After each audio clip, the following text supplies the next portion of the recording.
लगाएंगी और आप काफी अरसे से लगा रही हैं, बल्कि आउट ऑफ स्टेशन जाके भी आप लगाती हैं। तो हमारी जो मॉडल है पलवेशा, उन्होंने भी हमें आज ज्वाइन किया है। कैसी पलवेशा, ठीक है?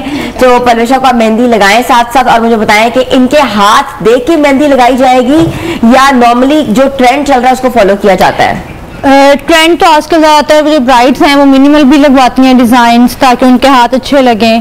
बाज जो है वो उनको शौक होता है तो वो थोड़ी हैवी ब्राइडल मेहंदी लगवाती हैं, कुछ हैवी यहाँ से स्टार्ट करती हैं। लेकिन आजकल का जो ट्रेंड है वो कम होता जा रहा है, मतलब मेहंदी उनको नफीस और बारीक चाहिए, हैवी नहीं चाहिए, मोटी मोटी नहीं चाहिए। बस जो बहुत ज्यादा शौकीन होते हैं वो फिर हैवी लगवाते हैं। हाँ। लेकिन आजकल जो है वो ज्यादातर ब्राइड्स यही प्रेफर करती हैं कि हमें थोड़ा मिनिमलिस्टिक सा डिजाइन मिले और डिजाइन भी मिले। अच्छा, तो आप अक्सर पहले देखा जाता था कि हाथ की नौयत, हाथ पतला है, हाथ हेल्दी है, हाथ छोटा है, हाथ लंबा है, उस हिसाब से भी लगाई जाती थी।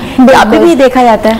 हाँ, बाज ब्राइड्स नोट करती हैं, लेकिन जिस तरह कुछ लोगों के हाथ छोटे होते हैं तो वो थोड़ी लंबाई में जाते हैं ताकि उनके हाथ थोड़े लंबे लगे। हाँ बिल्कुल, बहुत ज्यादा ब्रॉड ना लगे।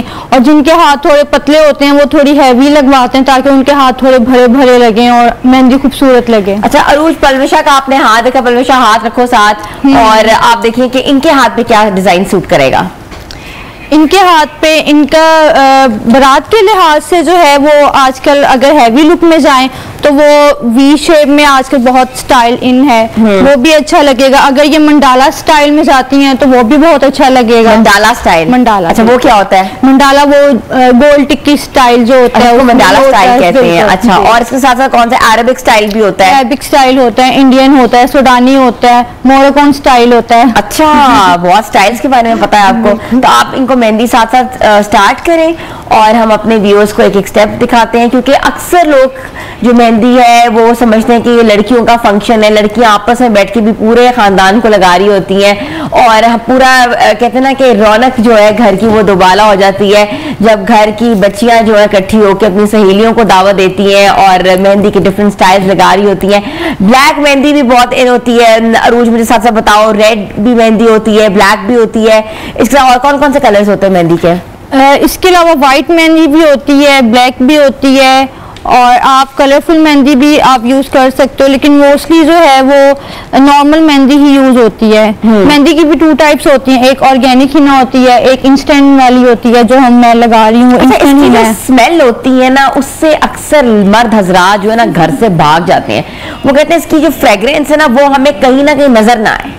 ऐसा ही है, क्योंकि इसमें ऐसे इंग्रेडिएंट्स होते हैं जो स्मेल होती है जिसकी ना, तो वो जेंट्स को पसंद नहीं होती। अगर हम ऑर्गेनिक हिना लगवाएं तो वो प्योर नेचुरल हिना होती है, तो उसमें जो है वो इन चीजों की स्मेल नहीं होती। तो इसका मतलब है कि वो ऑर्गेनिक वाली लगवानी चाहिए। या लेकिन ऑर्गेनिक जो है वो 2 डेज पहले हम लगवाते हैं, क्योंकि उसका कलर जो है वो आहिस्ता आहिस्ता जो है वो डार्क होता है। अच्छा, ऑर्गेनिक वाली का? ऑर्गेनिक। अच्छा, मेहंदी घर में भी तो बनाई जाती है? बिल्कुल, वो नेचुरल हिना ही बनाते हैं ना, वो होममेड होती है। उसमें आप एसेंशियल ऑयल्स डालते हैं, उसको 2 डेज पहले आप मतलब लगाते हो अपने इवेंट से, और वो होममेड होती है। हम उसको फ्रीजर में रखते हैं, उसको बाहर नहीं रखते हैं। मुझे याद है जब हम लोग छोटे होते थे ना तो वो चाय की जो पत्ती के बैग्स होते हैं ना, बिल्कुल बिल्कुल, उसको हम ऐड करते थे मेहंदी के अंदर, उसके अर्क को जो कावा निकलता है, ताकि रंग जो है बिल्कुल पक्का रहे, और वो और नींबू भी लगाते थे। बिल्कुल बिल्कुल, पहले जमाने में जैसे वो नेचुरल मेहंदी में वो शीरा लगाना, उसको स्टीम देना। आजकल जो कलर्स वाली मेहंदी है वो इतनी इंस्टेंट है कि उनको आप 10 मिनट्स में आप लगाओ, 10 मिनट्स बाद आप वॉश कर दो तो उसका इंस्टेंट कलर बहुत अच्छा आ जाता है। अच्छा, वेरी नाइस, तुम्हें तो बहुत नॉलेज है इसका मतलब है। अच्छा, मेहंदी जो है वो लोग और किधर लगवा, पाँव पे भी लगती है, हाथों पे लगती है, आर्म्स पे लगाई जाती है। आर्म्स पे बाज लोग जो होते हैं उनको टैटूज का बहुत शौक होता है, तो वो नेक पे अपना छोटा सा मोटिव बनवा लेते हैं, शोल्डर पे बनवा लेते हैं, बाजू बंद बनवाते हैं। बिल्कुल बिल्कुल, ठीक है।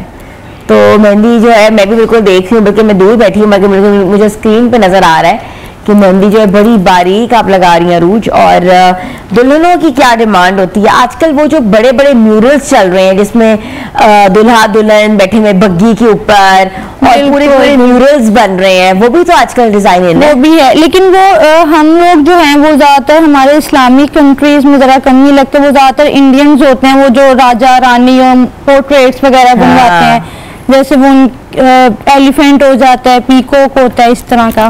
पीकॉक्स लग रहे होते हैं, बना रहे होते हैं। ठीक है। अच्छा, अक्सर जब मेहंदी का ये मसला एक होता है अरूज के, जब उतरने वाली होती है तो उसका कलर बड़ा गंदे तरीके से फेड हो रहा होता है, तो वो फिर अच्छा नहीं लगता, हाथ बहुत अजीब से लग रहे होते हैं, तो क्या करना चाहिए? ब्लीच कर लेनी चाहिए? ब्लीच, या आप नींबू से भी उसको आप रिगड़ सकते हो, ब्लीच से भी आप उसको रिगड़ सकते हो, क्योंकि वो नेचुरल हिना जो होती है ना वो इस तरह नहीं उतरती। जो इंस्टेंट हिना होती है ना वो फिर इसी तरह फ्लेकी फ्लेकी हो जाती है और वो हाथों में थोड़ा सा गंद भी हो जाता है। बाज़ जिनकी सेंसिटिव स्किन होती है उनके लिए भी जो है ना ये प्लेन मेहंदी अच्छी नहीं है, उनके लिए। जो खवातीन जो है मेहंदी सीखना चाहती हैं या मेहंदी जो है खुद लगाना चाहती हैं, वो कहाँ, किस चीज़ पे वो प्रैक्टिस करें? वो शीशे पे सबसे बेस्ट है कि वो मिरर पे जो है वो प्रैक्टिस करें, थोड़ा थोड़ा डिज़ाइन, पहले लाइंस लगाना स्टार्ट करें, फिर उसके बाद हम्स बनाएं, फिर छोटे छोटे फ्लावर्स बनाएं, इस तरह। अच्छा, उस तरह वो सीख सकती हैं जी। शीशा इज द बेस्ट या अच्छा थिंग जहाँ आप सीख सकते हो। तो ये आपने कहाँ से सीखी थी? मेरा तो बचपन का शौक था, क्योंकि मेरी ड्राइंग बहुत अच्छी थी, तो मैं तो शुरू बचपन से ही लगा रही हूँ। अच्छा, ये लोग वाकई सही कहते हैं कि जिनकी ड्राइंग अच्छी हो ना वो मेहंदी बहुत अच्छी लगती है, उनको प्रैक्टिस होती है हाथों को, उनका हाथ भी नहीं शेक करता और उनकी लाइंस भी बड़ी अच्छी आती हैं। ठीक है। अच्छा पलवशा, आप अपना ना हाथ थोड़ा सा ना कैमरे की तरफ भी दिखाएं ताकि ऑटोमेटिकली जो व्यूज हैं वो देख सकें, और हमारा कैमरा वैसे तो जूम कर रहा है लेकिन फिर भी एक होता है ना कि हम चाहते हैं कि डिज़ाइन भी साथ साथ हम लोग दिखाएं। और अच्छा, आजकल मैं अरूज से पूछूंगी, अरूज एक वक्त आया था जब बिल्कुल बड़े बड़े पैटर्न्स खत्म हो गए थे, छोटे छोटे डॉट्स चल रहे हैं, चांद चल रहे हैं, स्टार्स चल रहे हैं, और देखा कि मेहंदी का ट्रेंड एकदम से ना वो बिल्कुल बड़े बड़े डिजाइन से होकर छोटा छोटा डिजाइन पे हो गया। बिल्कुल मिनिमल आ गया था, सारा डिजाइन मिनिमल आ गया हुआ था, ये तो है। और उसके बाद वो चांद और उसके साथ केज, बिल्कुल, या लालटेन या इस तरह की चीजें भी बहुत चल रही थी एक साइड पे, खास ईद के ऊपर अगर हम बात करें। मोस्टली जब ये चांद वगैरह या केज हो गया या लालटेन हो गई, ये मोस्टली लोग लगाते हैं चांद रात, ये चांद रात से पहले जब रमजान आता है ना तो वो उसके अकॉर्डिंग, हाँ, ताकि वो थीम हो जाती है चांद रात की और वो रमजान शरीफ की, तो वो उसके अकॉर्डिंग ये जरा डिजाइन इस टाइप के लगाते हैं। इस डिजाइन को क्या कहते हैं जो आप बना रही हैं? ये मैं इनका लगा रही हूँ है, ये वी शेप में है ताकि इनका हाथ थोड़ा सा पतला पतला भी लगे और थोड़ा सा डेलिकेट भी लगे, मतलब बहुत ज्यादा हैवी भी नहीं है, बहुत ज्यादा लाइट भी नहीं है, कि ऐसा डिजाइन है कि इनके ड्रेस के अकॉर्डिंग बिल्कुल ठीक है ये।